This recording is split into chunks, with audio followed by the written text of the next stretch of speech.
Salut les amis et bienvenue sur votre plateforme. L'avocat français d'origine libanaise né à Dakar, Robert Bourgi, ne peut pas nous amener dans sa distraction.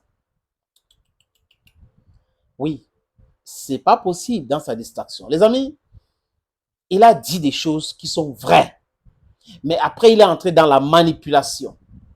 Parce que quand tu dis des choses vraies, tu ajoutes quelque chose là-dedans, les gens vont se dire, mais il a dit ça, c'est vrai, ça veut dire que tout est vrai. Mais il faut comprendre le contexte.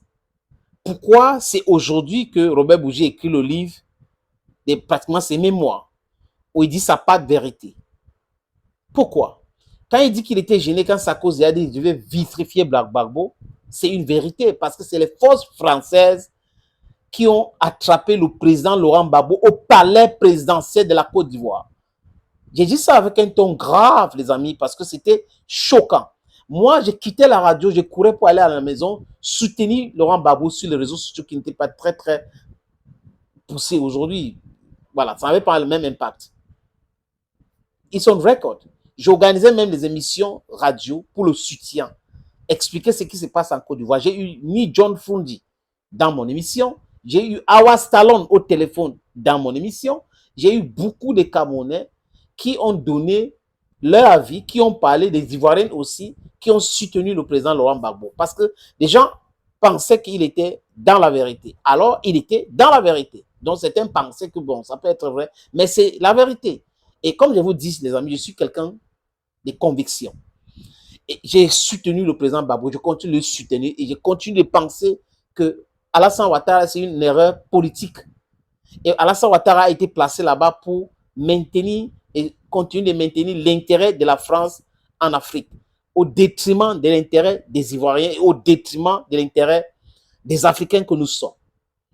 Tous les différents sales complots et autres, c'est la main de Alassane Ouattara est dedans, la main de Patrice Talon est dedans. Vous avez vu ce qu'il a essayé de faire au Bénin, par exemple, Patrice Talon, un simulacre de coup d'État, tentative de coup d'État, où Olivier Boko, l'homme d'affaires, a été arrêté, où Oswald Homsky a été arrêté avec des histoires de 6 valises, de billets de banque, de tel montant et autres, où le procureur de la République a menti en disant que le commandant de la garde républicaine, donc celui qui est en charge de la sécurité, Patrice Talon, on avait ouvert un compte à NCA Côte d'Ivoire pour lui, alors que c'est un mensonge.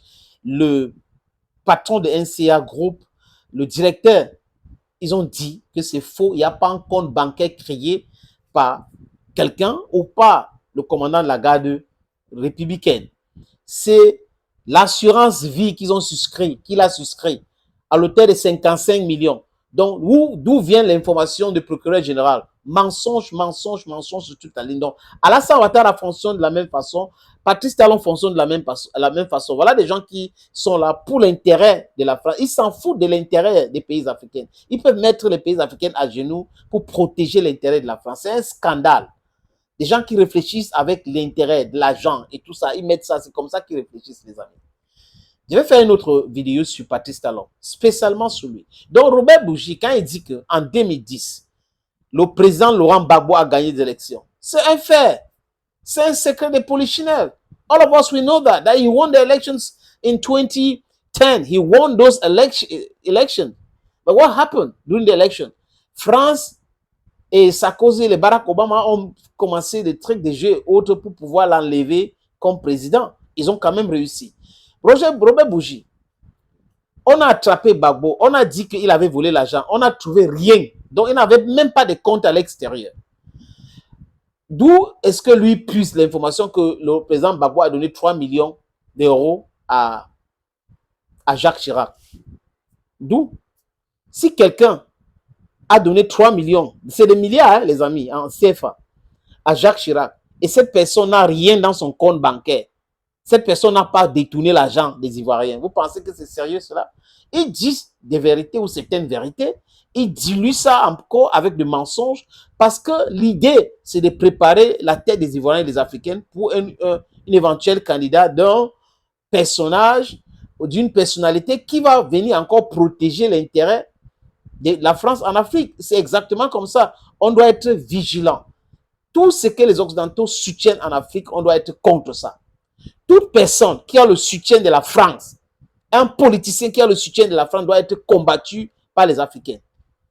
Il ne faut pas entrer dans les partis où les leaders n'arrivent pas à se prononcer clairement sur certains sujets. Non, surtout l'Afrique.